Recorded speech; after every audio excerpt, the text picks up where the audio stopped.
saw a familiar face walking on the avenue. Both surprised by the way we looked. The years had changed us too. We smiled and both embraced like old friends often do. Hello again. Welcome to another episode of Gung Ho. It's May 16, 2024. And as you can see, my favorite girl is here with me. And my favorite co-host, Jim Henry. Because the show is going to be on YouTube, we have to tell you something about ourselves. Many of you know this, some of you don't. I'm an ex-criminal defense attorney, still in good standing. I was in Vietnam in 67 and 68, the most deadliest years ever. I went from the Marine Corps into law school on the GI Bill. I became a criminal defense attorney, got involved in a lot of high-profile cases involving the mob and drug dealers and all kinds of stuff. And I'm still involved in something that's going on involving Trump. And I deem him, and so does Jim, the most dangerous enemy ever within here. The most dangerous, actually domestic enemy within ever to us. This is my friend Jim. Hi. Well, I'm an attorney out here. Joe and I have fought many cases together, member of the ACLU, obviously, and also an economist. I teach at Yale, a course called Global Justice Problems. I've done a lot of investigative journalism, and I've looked closely at the career of Donald Trump and how he got to be so powerful and so influential. He had 6 bankruptcies in the 1990s, and then somehow he recovered. And so one of the big mysteries is who helped him? How did he get where he is today? We're watching this trial that's going on in New York right now with very great interest.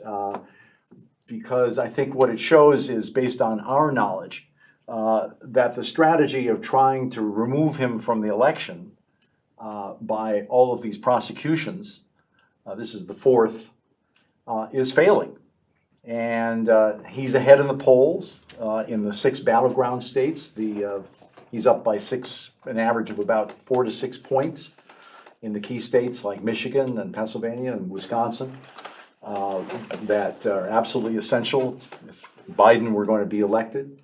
I'm not a huge fan of Biden. I think he's been weak where we needed him to be strong on issues like Gaza and the border.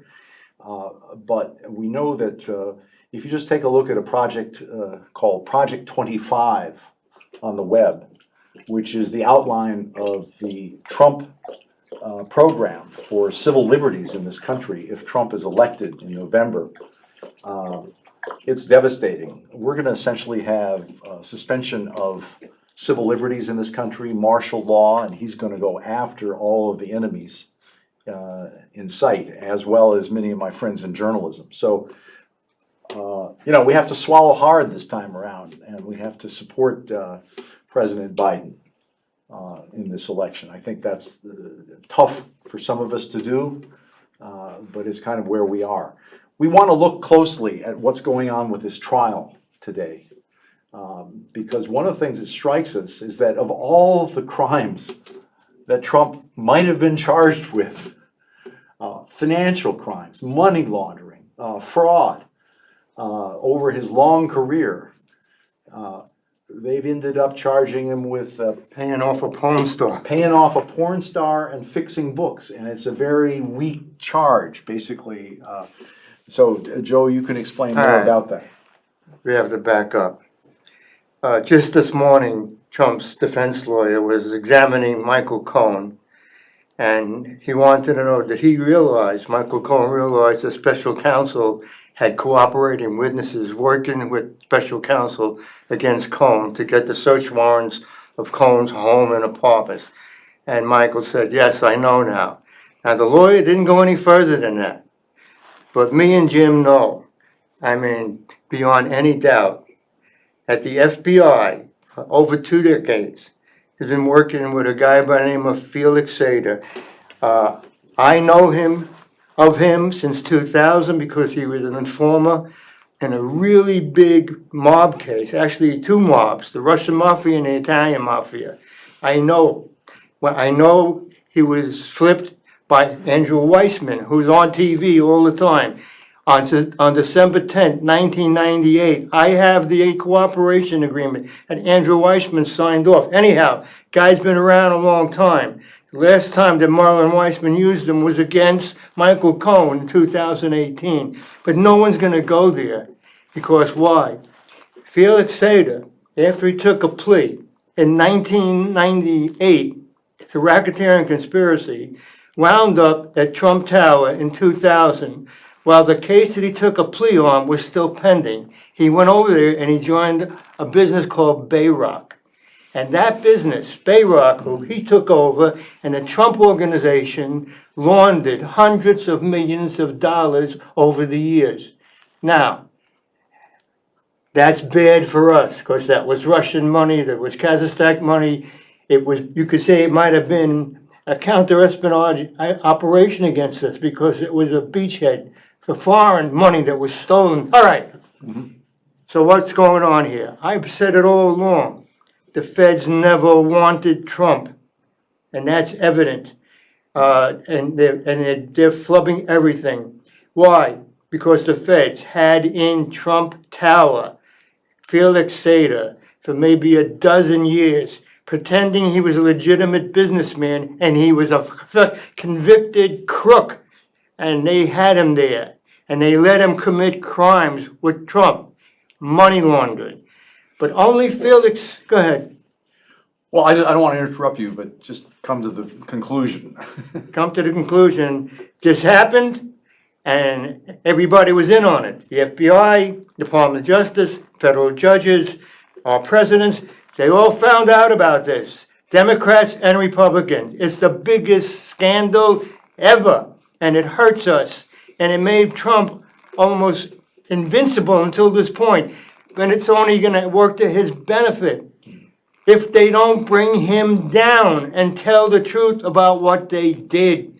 Well, from my standpoint, the striking thing is that we, as you say, we've known that Felix Sater was basically a Russian-American mobster who was active in the 80s and 90s. And when he pled guilty in 1998 to a plea with Racketeering conspiracy. with prosecutor Andrew Weissman, Loretta Lynch was involved in that. Robert Mueller's right-hand aide, Weissman, went on to work with him. Basically, they put a confidential informant into the Trump organization for 20 years. So the question is why, given that fact, why wouldn't Donald Trump's attorneys stand up in court and say, you know, the reason you're testifying here today, Michael Cohen, is because you were convicted of lying. And the witness against you was a guy named Felix Sater. Can you tell us more about Felix Sater? What was his role in the Trump organization? Basically, Felix Sater was what we call a financial whitey bulger. He was someone who was using the fact that he was a confidential informant to make a ton of money and to commit other crimes illegally on the side. And Trump probably knew that Felix Sater was bringing him all this dough from former Soviet Union states like Kazakhstan. As of 2014, we caught Felix Sater with Rudy Giuliani laundering money from a Kazakhstan kleptocrat into Dutch companies. The federal government could have prosecuted Sater, could have prosecuted Giuliani, could have prosecuted Trump. That money was going right into the Trump Soho. Why didn't they? Those are the crimes. I think Joe's is suggesting that they have a deep conflict of interest. You have all of these very senior Democrats, Loretta Lynch, the future Attorney General, Andrew Weissman, prosecutor. You have Robert Mueller, who's not a Democrat, a Republican, but he was also implicated in this long-standing past problem of having an agent within Trump's organization and giving him a pass during all this period. Yes, on their watch, this all happened. They don't want this to come out. And that's what hurts us because Trump is really the Russian candidate.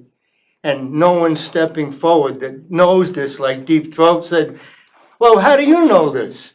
I know it. Sater wasn't the only guy that Trump partnered with from the former Soviet Union. His tall tower in Toronto was built with the help of a Russian mobster. His projects in Panama were built with mob money. The laundering that went on for the Kazakhstan kleptocrat in the Netherlands. There was billions of dollars. A guy named Pavel Fuchs from the Ukraine, who attended his inauguration in 2017, a protege of Mogilevich in the Moscow mob. All of these guys are all around Donald Trump, Right. and So- it's not that Putin is aiding him directly. It isn't that necessarily that the Russian government is doing this, although they're probably aware of it. But it's all these private crooks from Russia that are laundering money through Russia. What I know about through Trump. What I know about the mob, and when something happens, the leader, you maybe can't prove it. He knows what's going to happen and what happened. You might not be able to prove it though, and I don't think the kind of money we're talking about that came out of Russia and these former Russian Soviet satellites came out of there without Putin's approval. There's all that money was stolen somehow from banks, from businesses, from whatever, and he had to know this. All right, the thing is, this guy has got a pass by the Supreme Court claiming he's eligible to run for president. He is an effing criminal. I mean, he right in front of us tried to overthrow the government on January 6th. That's a crime. You don't have to be convicted to be deemed a criminal. You commit a crime, you're a criminal. You don't have to wait for a court to say guilty. He's a criminal. He's the worst kind. He's the most dangerous kind, and he's getting a pass. Well, I'm not ready to say that the Biden administration willingly gave Trump a pass, but there's certainly a lot of incompetence here. We had the Justice Department delay their indictment of Trump for 3 years. You know, all of these 4 indictments that they've been trying to bring in Georgia and Washington and New York, and they're basically, that legal strategy is failing. Trump is not being harmed by it. In fact, his approval ratings have, if anything, been helped because he's able to portray himself as a victim. So, you know, just this week, Senator Romney came out and said, he said, you know, who's the last person I looked to for political wisdom, said that, you know, it was a huge mistake for Biden to go after Donald Trump legally. He should have said, let's just have another election and we'll. You know what we'll deal with I've told Romney? Yeah. Go sit in the court and put a dunce hat on you. Well, I think that if they brought the what we're saying here is that if they really wanted to charge Donald Trump, there were lots of serious financial crimes over the years that he's accumulated, and they also had the best possible witness, a confidential informant who was in his organization. You said 2000, I think it was more like 2003. He was, No. He was with Bayrock in 2003. I have him saying he went over there in early 2000. When he went over there, the case that he pled guilty to was still pending in the Eastern District. He was their main witness. There were 19 defendants.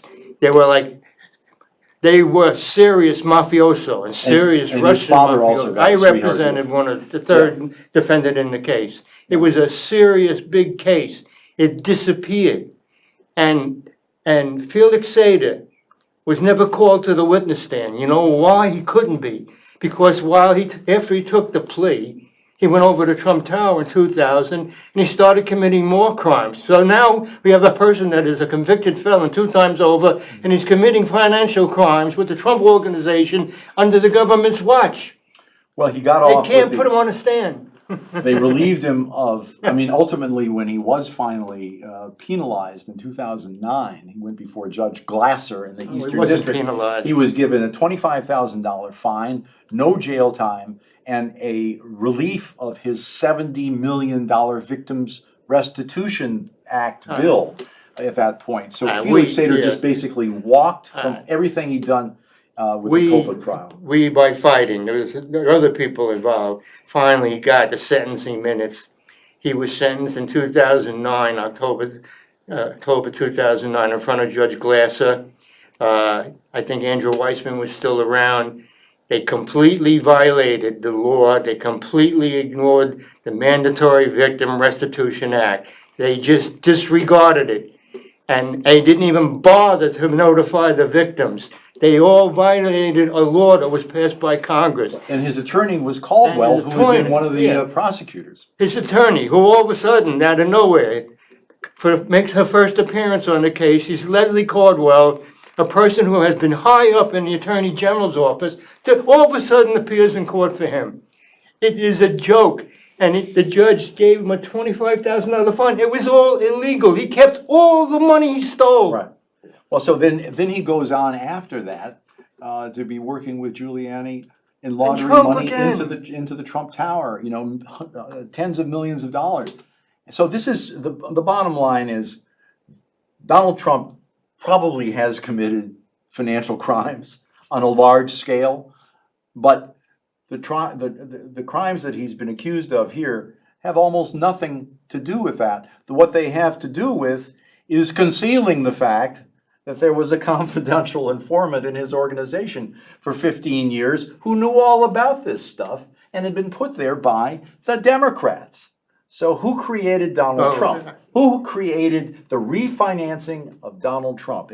As of 2000, remember, I said he had 6 bankruptcies. He couldn't borrow from any U.S. bank. His fortune was ruined, in tatters. It was only after 2000 that he began to receive all this foreign money. 2008, who buys his house in Miami? A guy named Dmitry Rybolovlov steps in when he's about to go, and during the financial crisis that year, 2008, 2009, steps in and buys Trump's house in Miami for $40 million more than it's worth, and bails him out of a bankruptcy back in 2008. So we have a continuing series of rescue operations for Donald Trump. And Felix Sater. And by virtue of people like Felix Sater, Dmitry Rybolovlov, Alex Schleifer up in Toronto. Jim, a host of these foreign I have been agents. up against these people since 2018 because Felix Sater's name was mentioned by Ari Melville on the show, and he was on MSNBC, he was on CNN, and he was on another show. And you were on a show with him at one time. Yeah, I was, yeah. That was the end of your being on a show, ever. Well, because I mentioned the fact that what we really had in Felix Sater was, all these bogus claims he's made over the years about being a CIA agent or helping the U.S. government. So no one has ever corroborated anything. The guy does not speak Arabic. The idea that he located Osama bin Laden's cell phone or was involved in this is just a crock of Well, you know something? hooey. He at that time was on a public campaign, publicity campaign. Everybody was gloating over him. When you told the truth, they banished you from being on TV. Well, I don't know if they banished me, but I wasn't invited back. No, and it wasn't never. because of the substance. They All didn't right, want to now, talk about now, who Felix Sater was. What about Felix Sater right now? Yeah. Right now, he's being sued in the Southern District of New York. His case is scheduled to go to trial on June 10th. And what is he accused of? He's accused of stealing millions, hundreds of millions of dollars and laundering it. It's really a criminal RICO case, but it's only a civil case. That's Felix Sater. He got caught doing the same thing. Right. And they only brought civil charges against him. I think right now we're looking forward. It's too bad that they didn't raise the issue of the crimes of Donald Trump, the real crimes, and the Sater connection to those, and for all these reasons. But right now we have a real crisis on our hands. We have Biden slipping in the polls. We have this Gaza war that goes on endlessly, which is only helping Trump. We have issues like global warming out of control. We're going to have the hottest summer on record. Nobody's talking about what we do about it. In fact, the governor of Florida just banned the use of climate change in any state legislation in Florida. So we have people who are ignoring big problems like the the problem in You know, climate change, and they're obsessed with Donald Trump. And the problem is that this trial strategy has failed to put him away. In fact, it's strengthened him. So I think going right now, it's up to ordinary Americans to kind of dig into this. There's a lot of material out there for you to understand. It doesn't shine a very favorable light on either party, but it's really important to get the story right. What we know, the story we know, the truth, is not getting out there because the mainstream media, the papers and TV will not go with it. They do soundbite journalism. This is complicated stuff. Well, it takes years to understand I tax know for a statements and how it fact, works. and you know this, that Yeah. two friends of ours, Fred Oberland and Rich Lerner, started in 2010 to try to disclose what Sater did with Trump, with the government. They were destroyed, but they did. Fred did do a show at ABC, a long show, and they basically squashed it, and Fred found out, how did that come about? He did the show about Trump and Sater and all that stuff. Who was the journalist involved? And what happened? Michael Cohen called up somebody in ABC and threatened them. And that was the end of the story. Yeah. Well, you're dealing with some pretty powerful people. I mean, this is, Putin is quite happy with the situation right now. We have the Ukraine retreating. The Republican Congress has taken this America First stance. Most Americans don't know about America First. In the 30s, there was America First. Trump's father was a member of it. They were against our getting into World War II. They wanted us to be neutral toward Adolf Hitler. That's exactly the same stance that these Republicans are taking now with respect to Putin. Yeah, I got a point of interest. About 1933, very rich, powerful Republicans got together, and they wanted to overthrow our democratic government. And they went to a Marine by the name of Smedley Butler, Right. because he was very well known, especially by the veterans, and they wanted him. They wanted to use him to recruit veterans to help them overthrow the government. And we know what Smedley Butler did? He ratted them out. Right. And they had a congressional hearing. Yeah. And they went before Congress. They went before the hearing. And a few other witnesses came in to corroborate him. They said, the people who did the hearing, he's right. They never bothered to call any of the co-conspirators that were going to overthrow the government. None of them were called. No accountability. All rich Republicans. Well, you see right now, Elon Musk, who is a multi-billionaire by virtue of Tesla, organizing meetings with Murdoch in Los Angeles. He was, courting Bolsonaro when he was president of Brazil. He's flying off to this right-wing guy, Milei, in Argentina. Europe is facing parliamentary elections for the EU in June. The right is sweeping Europe. We're in a deep situation. This time around, there's no one to stand up against fascism. The United States stood with England last time, but now the United States is itself going into the right. This is a dangerous situation. I keep saying this, and Biden should be replaced. And I think he should be replaced by one of those generals that have criticized him so much, that actually worked for him, maybe a Marine general. Put him in there, let him run for president. Well, I think it's too late for him. It's not too late. Unfortunately, I think it's... No, it's not. The clock is ticking. It's not too late. By replaced, you mean they should have the Democratic convention in Chicago this summer in August. It's not should too nominate late. someone other than Biden, right? We're not talking about... We're not talking about a military coup from the left. No, we're talking about democratic processes. Talking about a general. These generals are very well educated. They're really smart. Some of them have worked with Trump, and they know he's an asshole. I don't want to see a general in office. I don't mind. We have plenty of generals. No, but I would love to have. Well, the Democratic Party has some Jim, good think back people. about all the presidents. It has some good people who are still around. The governor of, my favorite is the governor of Michigan. A woman there is outstanding. She would make a great president. Well, some of our But right now, it's getting a little late in the day. What Americans have to understand is that they're probably not going to be able to vote for the candidate of their dreams this time around. They're going to have a choice between the candidate of the nightmare and a candidate who is less Well, able than he ought to be, but is better than the nightmare. Beyond any doubt, Trump is a criminal. He's a sociopath. He's narcissistic. He doesn't give a shit about the rule of law because he says, I'm the law. But we don't have the Democrats standing up to him. We've already talked Well, about. maybe during the debate, Biden will say something like Well, to him. maybe Biden will, but I mean, right now, I mean, this is a time of real serious crisis for our country. We have a congressman in the first district here who's a Trump supporter. How do we tolerate that situation?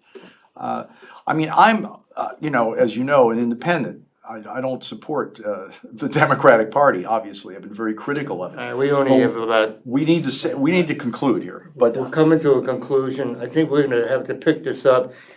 We're gonna have to come back when we get more information from the trial itself to see where they're going. well,